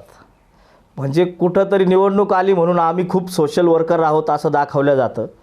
परंतु जो माणूस वर्षानुवर्ष काहीतरी करतोय लोक त्याला बघत असतात आणि त्यामुळं लोकांनी जो विश्वास जर दाखवला आमच्यावरती तर असे अनेक दुर्लक्षित मुद्दे आहे. म्हणजे जेल रोडचा जर विचार केला तर अगदी आमच्या प्रभागाचा सोडून द्या, बिटको ते सैलानी बाबा नांदूर नाकापर्यंत लघुशंका लागली तर एक टॉयलेटची सुद्धा व्यवस्था त्या ठिकाणी नाही आहे. त्या अशा गोष्टी, महिला सबलीकरणाचा प्रश्न आहे. म्हणजे चेन स्नॅचिंगचे प्रकार सगळ्यात जास्त आमच्या भागात आहे. तर ह्या गोष्टींचा कायमचा बंदोबस्त करण्यासाठी ज्या ठोस उपाययोजना लागणार आहे, एक मोठं बचत गट भवन असेल किंवा महिला सबलीकरण केंद्र, महिला अभ्यासिका, मुलींसाठी प्रशिक्षण वर्ग, अशा काही ज्यांना आपण गृहीत धरून चालतो महिला वर्गांना, तर त्यांच्यासाठी खूप काही करायची माझी इच्छा आहे. आणि लोकांना काहीतरी आम्हाला गिफ्ट द्या, काहीतरी प्रलोभन द्यायचं, मी तुमचं आहे असं दाखवायचं, हे नको आहे. लोक घरातला किराणा मागत नाही. लोकांच्या ज्या पायाभूत सुविधा आहे, कॉर्पोरेटरचं काम काय आहे, रस्ते, लाईट, पाणी आणि सोयीसुविधा, त्याच्या पलीकडे जाऊन रोजगार, ह्या मुद्द्यांवर प्रामुख्याने काम करणार आहेत. आणि जनतेने संधी दिलीच तर त्यांना पुढील 5 वर्षात सगळंच दिसून येईल. बरोबर. योगेशजी, आपल्याला खरंच आपल्या भावी वाटचालीसाठी शुभेच्छा. मुळात इतक्या बिझी शेड्यूलमधून आज आपण आम्हाला हा वेळ दिला आणि मुळात आपले हे विचार अगदी खेळीमेळीच्या वातावरणात आज आपल्याला आमच्या जनतेपर्यंत, आमच्या युवा वर्गापर्यंत पोहोचवता आले, त्यासाठी खरंच आपले खूप धन्यवाद. ईश्वर आपल्याला, आपल्या परिवाराला आणि आपल्या कामाला उदंड आयुष्य देव, ह्याच आमच्या आज जागर जनस्थान परिवाराकडून आपल्यासाठी शुभेच्छा. आपण आलात त्यासाठी खरंच धन्यवाद. तर मित्रांनो, आपण पाहिलं की नेतृत्व कसं असावं, त्यांचं विजन कसं असावं, हे आज आपल्याला योगेशजी निसाळ यांच्या कामातनं दिसलेलं आहे. मुळात चौकटी बाहेरचं समाजकारण करणारा, चौकटी बाहेरचं राजकारण करणारा आणि एक उत्तम वाचक, हा एकंदरीत प्रवास आज आपल्याला योगेशजी निसाळ यांच्या माध्यमातून आज आपल्याला आपल्यापर्यंत पोहोचवता आला. असेच वेगवेगळे मान्यवर आम्ही जागर जनस्थानच्या जागर कट्ट्यावरती आमंत्रित करत राहणार आहोत. आपण पाहत राहा जागर कट्टा. धन्यवाद. नाशिक रोडचे प्रभाग 18चे एक सामाजिक कार्यकर्ते म्हणून त्यांनी आपली ओळख मिळवली आहे. तर माझ्या आयुष्याच्या जडणघडणीमध्ये मराठा सेवा संघ संभाजी ब्रिगेड या संघटनेचा खूप मोठा वाटा आहे. आणि ते पुस्तकांनी आयुष्यात इतकं परिवर्तन घडवलं की शाखा प्रमुख ते जिल्हा प्रमुख असा प्रवास. का मी गरिबीत जन्माला आलो हा माझा गुन्हा नाही, परंतु मी जर गरिबीतच मरणार असेल तर तो माझा सर्वात मोठा गुन्हा आहे. तर राष्ट्रवादी या पक्षात आपण चांगलं काम करू शकतो. आपल्याला असंही संघर्ष करायची संभाजी ब्रिगेडमध्ये सवय. चांगले चांगले लोकप्रतिनिधी घरात दडून बसलेले होते, हे जगजाहीर आहे. 500 कुटुंबांना शिधा द्यायचं काम, फक्त द्यायचं आणि फोटो काढणं हा विषय नव्हता. खरंच गरजूपर्यंत आपण गेलो, ते समोरच्याच्या डोळ्यात बघून कळायचं की कोणी नाही आलं यार, तुझा किराणा आला आमच्या घरी. प्रत्यक्षात अंमलात यायच्या वेळेस नागरिकांपर्यंत त्या योजना पोहोचत नाही, ही एक खंत आहे. फक्त टीका टिप्पणी करणारे राजकारणात खूप आहे, परंतु बेस लेवल काम करणारे, ग्राउंड लेवल काम करणारा कार्यकर्ता म्हणून मला राहायला आवडतं आणि याहीपुढे तसाच राहणार.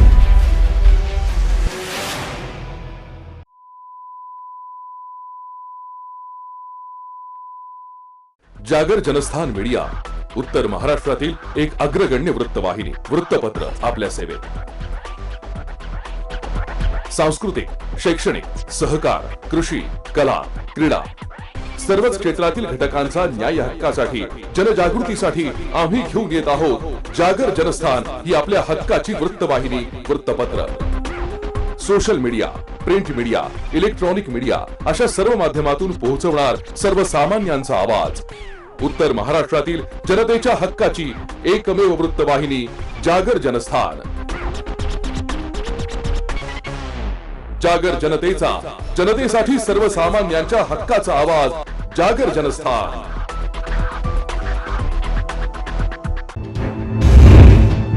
नमस्कार, मी सुनील शिंदे. जागर जनस्थानच्या बुलेटिनमध्ये आपलं स्वागत आहे. आपण घेतोय दिवसभरातील घडामोडींचा सविस्तर आढावा. आज भाजप प्रदेशाध्यक्ष चंद्रकांत पाटील नाशिक दौऱ्यावर आहे. यावेळी त्यांनी संजय राऊत यांच्यावर टीका केली आहे. संजय राऊत यांचं वक्तव्य ऐकून कीव येते. राजकारणासाठी किती लाचार व्हाल. बाळासाहेब जिवंत असते तर त्यांनी एक थोबडीत दिली असती, असा घणाघात भाजप प्रदेशाध्यक्ष चंद्रकांत पाटील यांनी केला आहे. दुर्दैव आहे म्हणजे मुसलमानांनी त्रिपुरामध्ये पाडलेल्या मशिदीबद्दल मालेगावमध्ये दंगल करणं, आंदोलन करणं ह्याच्यापेक्षा दुर्दैव आहे की संजय राऊतांचं. मला खूप कीव येते, मला खूप वाईट वाटतं की राजकारणासाठी किती आपण लाचार झालेलो आहोत. लाचार आज स्वर्गीय बाळासाहेब ठाकरे जिवंत पाहिजे होते, एक वडील बोलले असेल. काय चाललंय काय म्हणजे तुम्ही राज्य करा, कोण नाही म्हणते तुम्हाला. मुसलमानांची मतं मिळवा. मी म्हणतोच की 95% मुसलमान असा आहे की तो देशप्रेमी आहे, तो या भूमीला आपली भूमी मांडतो. पण 5% जे गडबड करतात त्रिपुरामध्ये मस्जिद तोडली तर तिथे काय ते करा ना. तर त्याचं कारण घेऊन मालेगावमध्ये अस्वस्थता निर्माण करणं, नांदेडमध्ये अस्वस्थता निर्माण करणं, अमरावतीमध्ये अनेक ऑफिसेस फोडली, दुकानं फोडली. त्याच्यावर पूर्वीसारखी टीका करा. मुस्लिम मतांची काळजी करू नका, कारण 95% मुस्लिम मतं जी आहेत ती काही तुम्हाला मतं देणार नाहीत असं नाही आहे. 5% मुसलमान त्यांच्या धार्मिक नेत्यांच्या चिथावणीला बळी पडून हे करतो. त्याच्यावर तुम्ही टीका पण नाही करणार. प्रत्येक विषयात तुम्हाला झोपताना उठताना डायरेक्ट बीजेपी दिसत. पण रजा अकादमी हे भाजपचंच पिल्लू आहे असं सुद्धा संजय राऊत म्हणतात. एक सगळ्या गोष्टी आमच्याच एस टी कर्मचाऱ्यांचा संप आम्हीच सुरू केला. मग त्या आरोग्य विभागाच्या परीक्षांचा पेपर आम्हीच फोडला. हां, मग शेतकऱ्यांना देत होते हे पैसे, पण आम्ही उद्दाम थांबवलं. थांबा शेतकऱ्यांमध्ये अंडरस्टँडमेंट झालं पाहिजे. अरे काय चालले चेष्टा, काय सर्वसामान्य माणसाला कळत नाही काय. दिवाळी काळी गेली आमच्या शेतकऱ्यांची, दिवाळी काळी गेली आमच्या एस टी कामगारांची. आणि प्रत्येक ठिकाणी बीजेपीचा एस टी कर्मचाऱ्यांवर अन्याय, इतका अमानवीय अन्याय हा महाराष्ट्राने कधी पाहिला नाही. अमानवीय अन्याय. 37 आत्महत्या झाल्या. भाजपाचा हात. मग तुम्ही समोरच आहात ना, 3 पक्ष भाजपाचा हात कापून काढा ना. तुम्हाला कोणी अडवलं आहे भाजपाचा हात कापून काढायला? याचा अर्थ तुम्ही तिघे एकत्र दुबळी आहात. आम्ही श्रेष्ठ होत असतो. हे रोखण्यासाठी सरकारला अपयश येतं की सरकार नेमकं तिघांचं असल्यामुळे अडचण येते? सरकारला अपयश नाही, सरकारने थांबवण्याचा प्रयत्न केला. मतं जातील. अरे काय कमाल आहे, तू राजकारणात ये म्हणजे कळेल यातलं गणित. दादा, पण गृहमंत्री स्वतः नाही आहेत राज्यात, अशी परिस्थिती असताना हे दुर्दैवी नाही वाटत? गृहमंत्री स्वतः नाही आहे, मी ते जेलमध्ये माजी गृहमंत्री. आणि एक गृहमंत्री जे आहेत ते आत्ता आजारपणातून बाहेर पडले. मुख्यमंत्री हॉस्पिटलमध्ये आहे. प्रभाग क्रमांक 20 मध्ये स्थानिकांना विश्वासात न घेता सुरू केलेल्या शौचालयाच्या बांधकामास स्थानिकांनी तीव्र विरोध दर्शवलाय. महापालिकेच्या नगरसेवक निधीतून स्वच्छतागृह बांधण्यास सुरुवात झाली आहे. परिसरातील नागरिकांनी मात्र त्यासाठी तीव्र विरोध करून ठिय्या आंदोलन सुरू केलंय. नाशिक रोडच्या लोकमान्य नगर या प्रभाग क्रमांक 20 मध्ये संत श्री गजानन महाराज मंदिर आहे. तिथे शेजारीच महानगरपालिकेच्या नगरसेवक निधीतून स्वच्छतागृह बांधण्यास सुरुवात झाली आहे. परिसरातील नागरिकांनी त्यासाठी तीव्र विरोध करून ठिय्या आंदोलन केलं. इथले रहिवासी आणि मनसे सहकार सेनेचे प्रदेश उपाध्यक्ष रोहन देशपांडेंनी या ठिकाणी स्वच्छतागृह आणि शौचालय बांधण्यास कडाडून आक्षेप घेतलाय.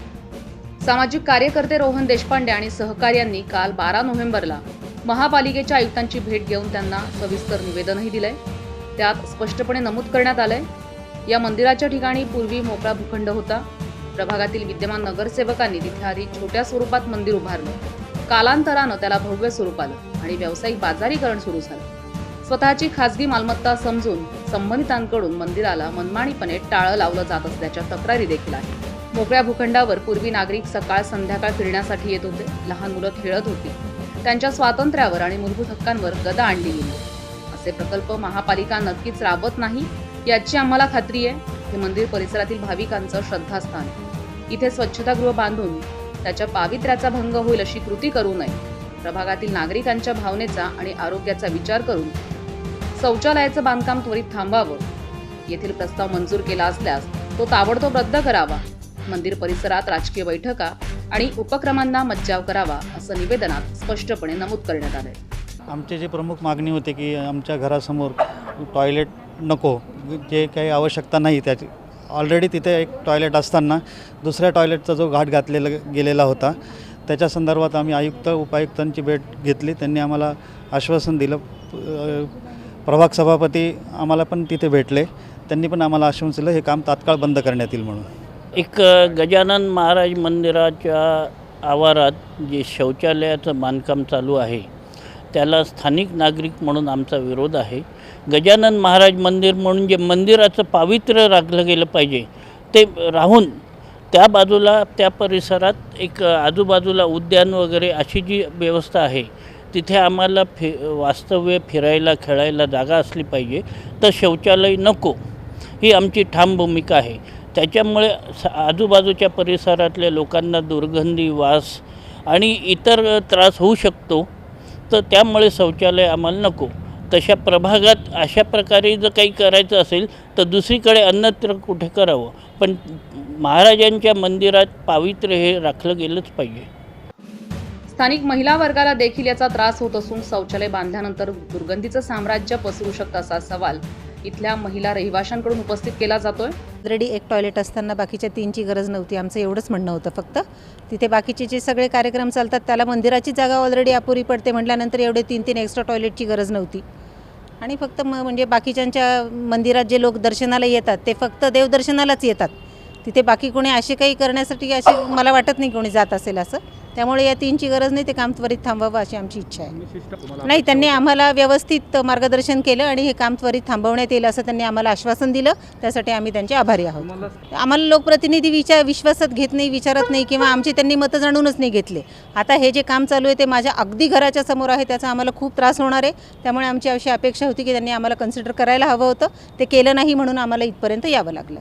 निवेदन देऊन उपायुक्तांसोबत झालेल्या चर्चेत काय आश्वासन दिलं गेलं याची माहिती रोहन देशपांडे यांनी दिली आहे. प्रभाग क्रमांक 20 मधील गजानन महाराज मंदिर परिसरात बांधण्यात येणाऱ्या शौचालयाला स्थानिक नागरिकांनी तीव्र निषेध व्यक्त करताना काल जे ठिय्या आंदोलन केलं होतं त्या संदर्भात प्रभागातील नागरिकांना विश्वासात घेऊन आज माननीय आयुक्त आणि माननीय उपयुक्तांनी आश्वासन दिलं आहे की हे सदर बांधकाम थांबवण्यात येत आहे आणि याची जी काही महत्त्वाची चौकशी आहे ती चौकशी करून पुढील आदेश ते पारित करणार आहेत.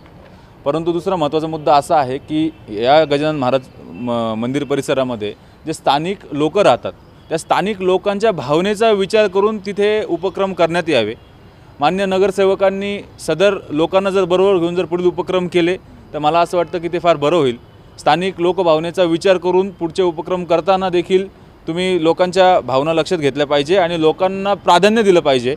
बाहेरच्या लोकांना विश्वासात घेऊन काम करण्यापेक्षा ती जी जागा ज्या लोकांमुळे रिझर्व करण्यात आली महानगरपालिकेकडनं त्या लोकांचा अधिकार त्या जागेवरती आहे हे मान्य नगरसेवकांनी लक्षात घेतलं पाहिजे. आणि या माध्यमातून आम्ही त्यांना हीच विनंती करतो की इथून पुढे तुम्ही जे काही तिथे उपक्रम कराल त्या उपक्रमांमध्ये कुठल्याही स्थानिक नागरिकांना अटकाव करण्याची जी भावना आहे ती निर्माण जी झालेली आहे ती थांबवण्यात यावी. आता आमच्या नाशिक रोड प्रभागाचे जे सभापती त्यांना आम्ही या गोष्टीबाबत चर्चा केली तर त्यांनी आम्हाला सांगितलं की तात्काळ आम्ही हे थांबवतो आहे काम. तिथे अभियंता पण होते, त्यांनी पण हे काम आता तात्काळ थांबवण्यात आलेलं आहे. आणि खरं तर हा नागरिकांच्या एकजुटीने केलेल्या आंदोलनाचा हा एक यश म्हणावं लागेल. परंतु ही गोष्ट खरंच त्यामुळे लक्षात आली की तिथे कुठल्याही गोष्टींची मला असं वाटतं अनुमती नसताना देखील जर बांधकाम होत असेल तर ही एक प्रकारची मनमानी आहे का असा प्रश्न पण आम्हाला वाटू शकतो या ठिकाणी, असं आम्हाला वाटतं. या निवेदनावर हरीश पत्की, स्वाती पत्की, डॉक्टर महेश भालेराव, शिरीष जोगळेकर, सीमा जोगळेकर, आकाश आव्हाड, तुळशीराम आव्हाड, निखिल पवार, ॲडव्होकेट गणेश मांडकर, मकरंद नाईक, सविता सोनवणे, प्रियंका पटेल, प्राजक्ता आव्हाड, संगीता शिरसाट, अमोल बर्वे, प्रदीप समनानी आणि इतर अनेक नागरिकांच्या स्वाक्षऱ्या आहेत. निवेदनाच्या प्रती नाशिकचे महापौर, पोलीस आयुक्त, नाशिक रोड विभाग सभापती, बांधकाम विभागाचे अतिरिक्त आयुक्त, विरोधी पक्षनेते, गटनेते यांना पाठवण्यात आले.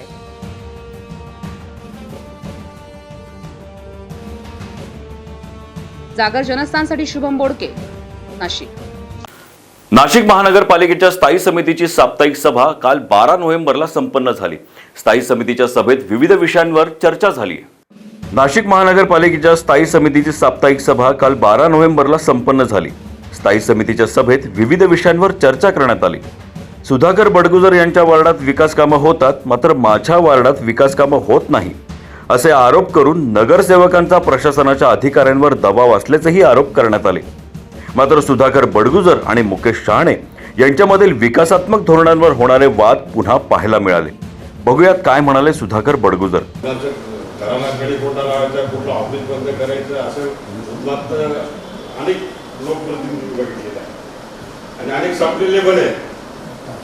बोलण्याची काळजी करण्याची गरज नाही, बोलण्यासारखं तो खूपच आहे. निधी कसा ट्रान्सफर होतो, अर्थसंकल्पामध्ये काय मंजुरी आहे आणि आपण काय करतोय, आम्हाला बोलण्यासारखं काही नाही का? खूप आम्हाला बोलण्यासारखं. आणि काय तिकडनं तुम्ही मुंडी हलवता, तुम्हाला लाज वाटलं पाहिजे.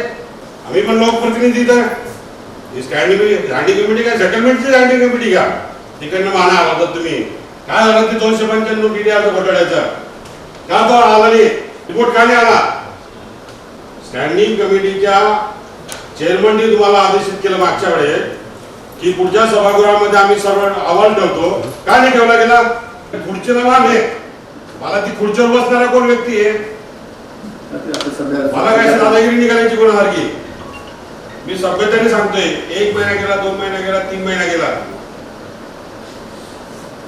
मला तुमचे दरवाजे बंद करायचे तुम्ही तो अहवाल मी न्यायाने काम करणार नवीन DDTP आहे त्यांच्या समोर ठेवा वाचा आणि त्याचा अहवाल भाऊंना द्या स्थायीवर ठेवा आणि तो विषय संपवा आम्ही निवडणुकीच्या आखाडा लढतो लढूच तुम्हाला वाटलं की आता शेवटचा काळ आहे आणि तुम्ही उत्तर देणार नाही आचारसंहिता लागेल DDTP म्हणून तुमच्याकडे बसलेला आहे ना किती वेळा थांबायचं सभापती महोदय आपलं याच्यावर प्रेशर नाही म्हणून कदाचित हे होतील बडगुजरांच्या वार्डात हे झालं बडगुजरांच्या त्या वार्डात हे झालं झटमारा माझ्या विषयात बोलतात का तुम्ही तुम्हाला काय करायचं तुमच्या मनगटात दम नाही का ज्याच्या मनगटात दम असेल ना त्यांनी त्याचं काम करावा बडगुजरांच्या वार्डात हे केलं बडगुजरांच्या वार्डात माझा विकास कामाचा विषय माझा विषय आहे माझ्या नावाचा वापर कोणी करायचा नाही काय म्हणजे काय केलं बडगुजरांच्या वार्डात तुम्ही आणि नियमाने केलं सर्व काय झालं ते माऊली त्रिमूर्ती चौक ते माऊली लॉन्सपर्यंतचा रस्त्याचा अतिक्रमण का नाही काढलं गेलं स्थायी समितीच्या सदस्यांनी मांडलेल्या विषयांवर स्थायी समिती सभापती गणेश गीते यांनी देखील सर्व बाजू समजून घेत निर्णय घेऊन आपलं मत व्यक्त केले. आज प्रामुख्याने स्टँडिंग कमिटीच्या बैठकीमध्ये विकास कामांना मंजुरी दिली आणि आकाशवाणी भाजी मार्केटला जे अतिक्रमण झालेलं आहे बायोमॅट्रिक भाजी विक्रेते सोडून सर्व अतिक्रमण येत्या आठवड्यात 15 दिवसाचा पूर्ण बंदोबस्त लावून ते खाली करायला लावलं. दहाडे मॅडमला आदेशित केलेलं आहे की येत्या 8 दिवसात पूर्ण शहरामध्ये अतिक्रमण मोहीम राबवून जे अनधिकृत अतिक्रमण आहे किंवा महापालिकेच्या जागेवर जे अनधिकृत अतिक्रमण बसलेले ते सर्व तात्काळ खाली करायला लावलं. TDRच्या अहवालासंदर्भात पूर्वी ADTP सोनकांबळे साहेब होते पण त्यांची बदली झालेली ते रिलीव्ह झालेली त्यामुळे तो अहवाल थांबला होता. तर खाडे साहेबांना सांगितलं आहे की आयुक्तांशी चर्चा करून नवीन जे DDTP आहे त्यांना त्या कमिटीत घेऊन तो अहवाल स्टँडिंगवर सादर करायला लावला. आता सुधाकर बडगुजर यांनी आपले म्हणणं मांडत असताना अनेक नगरसेवक दादागिरी करून कामे करून घेतात असा खोचक सवाल करत मुकेश शहाणे यांना टोला लगावला का यावेळी असा प्रश्न मात्र उपस्थित झालाय. जागर जनस्थानसाठी शुभम बोडके पाटील, नाशिक. नाशिक रोड परिसरातील मनपाच्या प्रभाग क्रमांक 20 मधील विविध विकास कामांचे भूमिपूजन आणि लोकार्पण आज भारतीय जनता पक्षाचे महाराष्ट्र प्रदेशाध्यक्ष चंद्रकांत पाटील यांच्या हस्ते संपन्न झालंय. नाशिक रोड परिसरातील मनपाच्या प्रभाग क्रमांक 20 मधील विविध विकास कामांचे भूमिपूजन आणि लोकार्पण आज भारतीय जनता पक्षाचे महाराष्ट्र प्रदेशाध्यक्ष चंद्रकांत पाटील यांच्या हस्ते संपन्न झाले. प्रभाग क्रमांक 20 मधील विविध रस्त्यांचे डांबरीकरण, श्री गजानन महाराज मंदिर परिसरातील गजानन हॉल, श्रीराम नगर, आशानगर पाईपलाईन तसंच आनंद सोसायटी, जवेरी कॉलनी ड्रेनेज पाईपलाईनचे काम, डेकोरेटिव्ह लाईन पोल या सर्व कामांचे भूमिपूजन करून शुभारंभ करण्यात आलाय. तसंच कलानगर जॉगिंग ट्रॅकचे लोकार्पण, रुग्णसेवा साहित्य मोफत सर्व्हिस वस्तू पुरवण्याचे लोकार्पणही संपन्न झालंय. 20 मध्ये आज विविध विकास कामांचा उद्घाटन समारंभ भारतीय जनता पार्टीचे प्रदेशाध्यक्ष माननीय चंद्रकांत दादा यांच्या हस्ते पार पडला. यावेळेला व्यासपीठावर माननीय महापौर सतीश नाना कुलकर्णी, माननीय आमदार राहुल डिकले, भारतीय जनता पार्टीचे प्रदेश उपाध्यक्ष बाळासाहेब सानप, विजय साने, माननीय गिरीश पालवे, स्थायी समितीचे सभापती गणेश गीते, माझे सहकारी नगरसेवक श्री अंबादास पगारे, माननीय सीमाताई ताजने, माननीय संगीताताई गायकवाड, नाशिक रोडचे सर्व भारतीय जनता पार्टीचे नगरसेवक पदाधिकारी उपस्थित होते. अनेक नवीन विकास कामांची सुरुवात आज या निमित्तानं झाली. श्री कलानगरमधल्या जॉगिंग ट्रॅकचा लोकार्पण सोहळा आणि मेडिकल इक्विपमेंट्स आपण या ठिकाणी सेंटर सुरू केलं त्याचा लोकार्पण सोहळा या निमित्तानं संपन्न झाला. प्रभागातील डांबरीकरणाचा शुभारंभ आज या निमित्तानं झाला. प्रभागामध्ये मोठ्या प्रमाणावर ड्रेनेज आणि गॅस लाईनचं काम झालेलं होतं आणि रस्ते खराब झालेले होते आणि हे सर्व रस्ते मंजूर झालेले आहेत आणि डांबरीकरणाचा आज आपण या निमित्तानं शुभारंभ केला.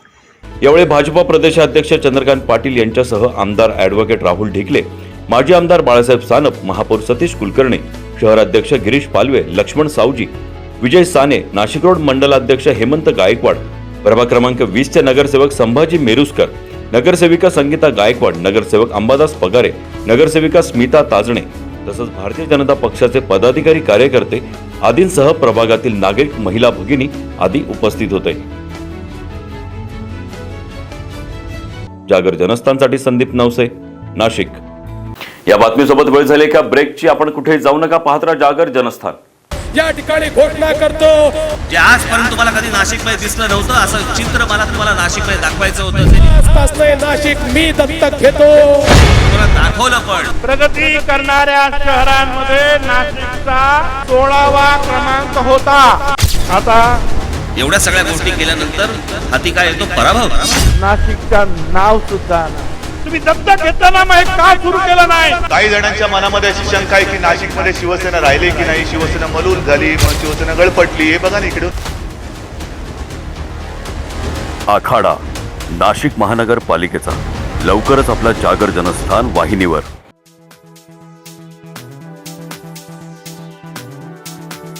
कपडे खरेदीसाठी विश्वासाचं एकमेव नाव म्हणजे व्यंकटेश टेक्सटाईल. आमच्याकडे होलसेल भावात sari, kurti, leggings, dress material, palazzo, shirt, T shirt, fancy shirt, jeans, kidswear आणि मेन्सवेअर उपलब्ध आहे. साडीमध्ये catalogue piece, Sintex sari, Calcutta works, Bangalore silk, Surat, काठपदर, कॉटन अशा अनेक प्रकारांसह आकर्षक पैठणी.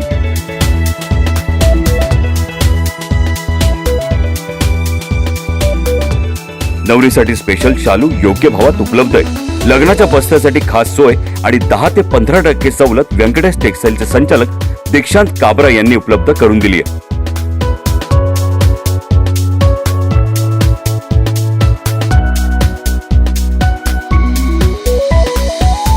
व्यंकटेश टेक्सटाईलला एकदा अवश्य भेट द्या आणि खास सवलतीसह आपली खरेदी करा, तेही अगदी माफक दरात.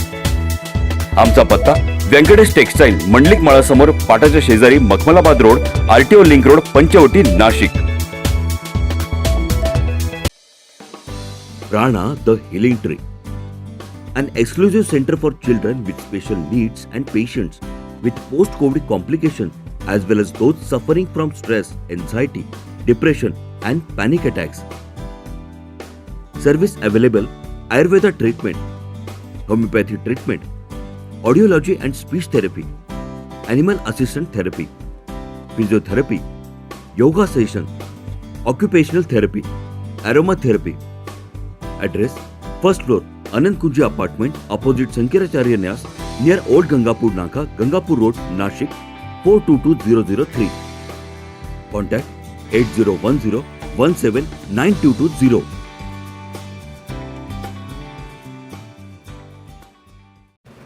सुरक्षा आपली जबाबदारी. SSS सिक्युरिटी बाउन्सर्सची. आम्ही पुरवतो कॉर्पोरेट सेवा, औद्योगिक सेवा, वित्तीय संस्था, सुरक्षेसह अंगरक्षक, सशस्त्र रक्षक पुरवणारी विश्वासार्ह संस्था. Back team support, well disciplinary uniform staff, train वायझरी युनिट. मुख्य कार्यालय 4 अंबिका अपार्टमेंट, साधू वासवानी मार्ग, होलाराम कॉलनी, नाशिक. 422-002. दूरध्वनी 0253 231 5052. गणेश 7218 65600.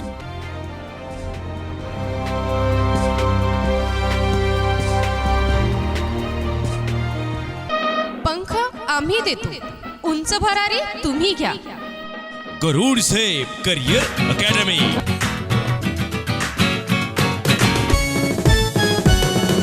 गरुड झेप करियर अकॅडमी, वैशिष्ट्य आमचे हो खास. MPSC, SRPF स्पर्धा परीक्षा एकच घ्या.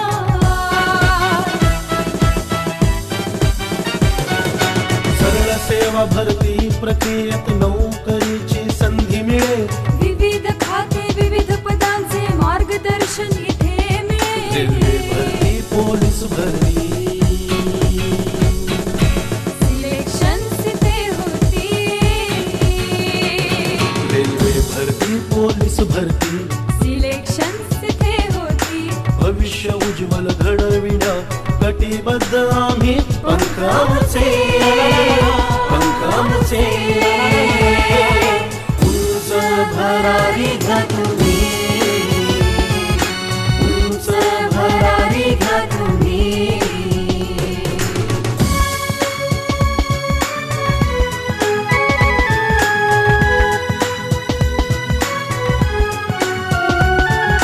दारूबंदी, जेल, पोलीस अन आर्मीचे प्रशिक्षण, शूरवीर जवान घडते करण्याचे वाणी रक्षण.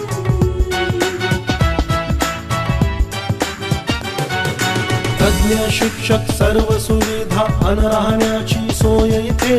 शिस्तबद्ध चाले प्रशिक्षण नसे काही उणीव इथे. गरुडचे अशी मारा ही आयुष्याचे सोन करा. गरुडचे अशी मारा ही आयुष्याचे सोन करा. भविष्य उज्ज्वल घडविण्या कटिबद्ध आम्ही पंख आमचे उंच भरारी घ्या तुम्ही, उंच भरारी घ्या तुम्ही,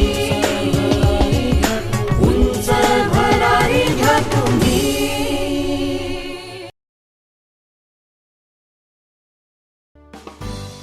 प्राणा द हिलिंग ट्री विशेष गरजा असलेल्या मुलांसाठी आणि कोविड नंतरचा त्रास असलेल्या रुग्णांसाठी, तसंच ताणतणाव, चिंता, नैराश्य, भीती वाटणे या समस्यांनी ग्रस्त असलेल्यांसाठी एक विशेष केंद्र.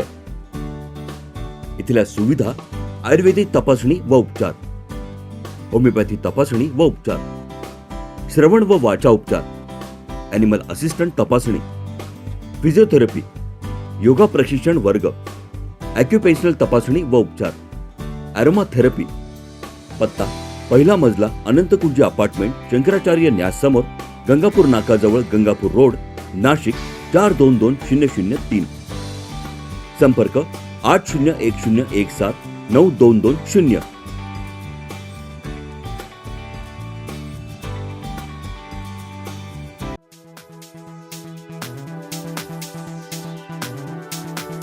कपडे खरेदीसाठी विश्वासाचं एकमेव नाव म्हणजे व्यंकटेश टेक्सटाईल.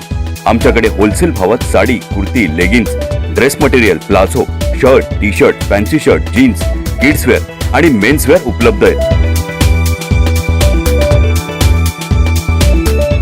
साडीमध्ये catalogue piece, Sintex sari, Calcutta works, Bangalore silk, Surat, काठपदर, कॉटन अशा अनेक प्रकारांसह आकर्षक पैठणी.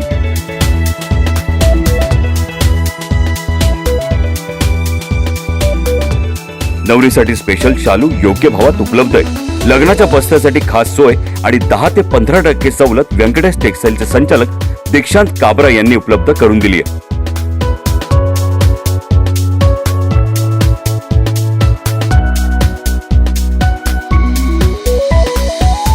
व्यंकटेश टेक्सटाईलला एकदा अवश्य भेट द्या आणि खास सवलतीसह आपली खरेदी करा, तेही अगदी माफक दरात. आमचा पत्ता व्यंकटेश टेक्सटाईल, मंडलिक माळासमोर, पाटाच्या शेजारी, Makhmalabad road, RTO link road, Panchavati, Nashik. या ठिकाणी घोषणा करतो, जे आजपर्यंत तुम्हाला कधी नाशिकमध्ये दिसलं नव्हतं असं चित्र मला तुम्हाला नाशिकमध्ये दाखवायचं होतं. नाशिक मी दत्तक घेतो. तुम्हाला दाखवलं पण. प्रगती करणाऱ्या शहरांमध्ये नाशिकचा 16वा क्रमांक होता. आता एवढ्या सगळ्या गोष्टी केल्यानंतर हाती काय येतो? पराभव. नाशिकचं नाव सुद्धा तुम्ही दत्तक घेताना मग का सुरू केलं नाही? काही जणांच्या मनामध्ये अशी शंका आहे की नाशिकमध्ये शिवसेना राहिली की नाही, शिवसेना मलूल झाली, मग शिवसेना गळपटली. हे बघा ना इकडे. आखाडा नाशिक महानगरपालिकेचा लवकरच आपला जागर जनस्थान वाहिनीवर. नमस्कार, ब्रेकनंतर आपलं स्वागत. मालेगाव बंदला हिंसाचाराचे गालबोट लागले असून बंदमध्ये करण्यात आलेल्या दगडफेकीमुळे 3 पोलीस अधिकारी, 7 कर्मचारी आणि 2 नागरिक जखमी झालेत. त्रिपुरा येथे झालेल्या हिंसाचाराचा निषेध करण्यासाठी मुस्लिम संघटनांनी पुकारलेल्या बंदला काल हिंसक वळण मिळाले. या दगडफेकीत 3 पोलीस अधिकारी, 7 कर्मचारी आणि 2 नागरिक जखमी झालेत. या ठिकाणी रॅपिड ॲक्शन फोर्स, राज्य राखीव दलासह मोठ्या प्रमाणात पोलीस बल तैनात करण्यात आले असून परिस्थिती संपूर्ण नियंत्रणात आल्याची माहिती नाशिक परिक्षेत्राचे DIG BG शेखर यांनी दिली आहे. दगडफेक करून तोडफोड करणाऱ्या 3 संशयितांना ताब्यात घेण्यात आले असून कायदा हातात घेणाऱ्यांवर कडक कारवाई करण्यात येईल असा इशाराही त्यांनी यावेळी दिलाय. 3:30 वाजताच्या सुमारामध्ये रजा अकॅडमीचे आणि त्यांचे काही इतर संघटनाचे लोक तहसीलदार, एक्झिक्युटिव्ह मॅजिस्ट्रेट परदेशी आणि ॲडिशनल SP चंद्रकांत खांडवी यांना निवेदन देण्यासाठी शहीदों स्मारक त्या शहीदों की यादगार ह्या चौकामध्ये आले होते आणि त्यांच्या पाठीमागे काही लोकांनी रॅलीज काढून साधारणतः 600 ते 700 लोकांचा मॉब त्या ठिकाणी जमा झालेला होता. निवेदन दिल्यानंतर निवेदन देऊन हे शांततेत परत जात होते.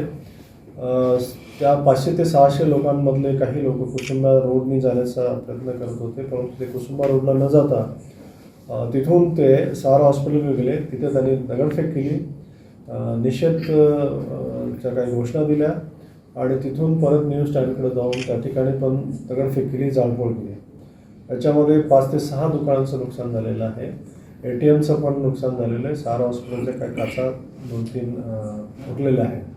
आम्ही एवढंच आव्हान करू की काही ठराविक थोड्याफार जे हुल्लडबाजी करणाऱ्या लोकांच्या बाजूने उभे न राहता कायदा आणि सुव्यवस्था शांतता कशी राहील याकडे मालकांनी पाहायला पाहिजे. कोरोनाचं मोठं सावट 1.5 वर्षापासून कोरोनामुळे सगळे व्यवसाय बंद आहेत, रोजगारी बंद आहेत आणि अशा पार्श्वभूमीवरती जर अशा प्रकारचे काही दंगली घडल्या तर पुन्हा त्याचा परिणाम त्या शहरावर होतो. त्यामुळे शांततेचं आव्हान सगळ्यांना करण्यात येत आहे. हुल्लडबाजी करणारी जी मुलं आहेत किंवा जे कोणी असतील जे कायदा हातात घेतात त्यांच्यावर आम्ही कडक कारवाई करणारच आहोत. अशा लोकांना पाठिंबा द्यायला नाही पाहिजे. सिच्युएशन शांत आहे. आता पण 3 लोक आमच्या ताब्यात आहेत. पुढचा तपास चालू आहे. बाकी बरेचसे फोटोग्राफ्स आमच्याकडे आलेले आहेत. CCTVचे काही फुटेज वगैरे आम्ही आता कलेक्ट करत आहोत. स्पेशल 6 टीम्स इन्व्हेस्टिगेशनसाठी नेमलेल्या आहेत आणि ज्यांनी कायदा हातात घेतला त्यांच्यावरती कडक कारवाई होणार. मोर्चेला परवानगी नव्हती, परंतु त्यांनी विदाऊट परवानगी मोर्चा काढला तर त्यांच्यावरती गुन्हे दाखल होणार आहे. मालेगावात परिस्थिती नियंत्रणात असून येथे सर्व जाती धर्माच्या लोकांमध्ये आजही एकोप आहे. त्यामुळे अफवांवर विश्वास ठेवू नये असे आवाहन राज्याचे कृषी मंत्री दादा भुसे यांनी केलंय. गेल्या 20 वर्षापासून मालेगावने अनेक घटना झाल्या असतील, परंतु मालेगावच्या सर्व जाती धर्माच्या समाजाच्या लोकांनी शांतता अबाधित ठेवण्याचं कार्य संपन्न केलेलं आहे. मला वाटतं की मालेगावच्या, महाराष्ट्राच्या आणि देशाच्याही दृष्टिकोनातून ही बाब योग्य नाही. या गोष्टीचा मी निषेध व्यक्त करतो. ज्या लोकांनी मालेगावच्या नावाला गालबोट लावण्याचा प्रयत्न केला त्यांच्यावर कठोर कारवाई झाली पाहिजे अशी मी सूचना केलेली आहे. मी तमाम मालेगाववासियांना आणि महाराष्ट्रातीलही नागरिकांना विनंती आवाहन करतो. मालेगावमध्ये या क्षणाला अतिशय शांततापूर्ण वातावरण आहे. हिंदू, मुस्लिम आणि सर्व समाजाचे लोक एकत्रितपणे कामकाज सुरू आहे. कृपा करून कुठल्याही खोट्या अफवांवर आपण विश्वास ठेवू नका अशी मी आपल्याला सर्वांना विनंती आवाहन करतो. जागर जनस्थानसाठी अमीन शेख, मालेगाव. नामदार डॉक्टर भारती पवार यांच्या अध्यक्षतेखाली येवल्यात आढावा बैठक संपन्न झाली. महाविकास आघाडी सरकार दडपशाही करत असल्याची टीका येवल्यातील आढावा बैठकीत डॉक्टर भारती पवार यांच्याकडून करण्यात आली आहे. केंद्रीय आरोग्य कुटुंब कल्याण राज्यमंत्री डॉक्टर भारती पवार यांच्या अध्यक्षतेखाली येवल्यात आढावा बैठक संपन्न झाली. या आढावा बैठकीत जनतेने विविध समस्यांचा पाढाच वाचलाय. दवाखान्याच्या सुंदर इमारती आहेत, मात्र आरोग्य सुविधा नसल्याची खंत राजापूर येथील दत्ता सानप यांनी व्यक्त केली. कमीत कमी 45 ते 50 हजार लोक तिथं आहे, गरीब लोक आहे. त्यांच्यासाठी त्या ठिकाणी डिलिव्हरीची व्यवस्था नाही. गरीबाला जर डिलिव्हरी करायची जर ठरली तर त्याला 50,000 रुपये खर्च येतो शासन. त्याच्यामुळं त्या ठिकाणी डिलिव्हरी होणं गरजेचं आहे. तिथं शाश्वत सुविधा मिळणं गरजेचं आहे. आणि ताई एक मिनिट, त्या ठिकाणी IV स्टँड सुद्धा उपलब्ध नाही की कॉटवरती गाद्या नाही. इतकी दुर्दशा आहे. इमारत इतकी सुंदर आहे पण तिथं वस्तूच नाही. बैठकीत वीज वितरण कंपनीची सक्तीची वीज बिल वसुली तसंच पुरवठा खंडित केला जातोय. यावरून अधिकाऱ्यांना चांगलेच धारेवर धरले गेले. तात्या टोपे स्मारकाचे काम तातडीने सुरू करावे. घरकुल योजना, लसीकरण मोहीम, शेतकऱ्यांचे नुकसान भरपाई अनुदान, कुपोषित बालकांचा शोध तसंच आरोग्य सेवा तत्पर देण्याच्या सूचना यावेळी करण्यात आल्या.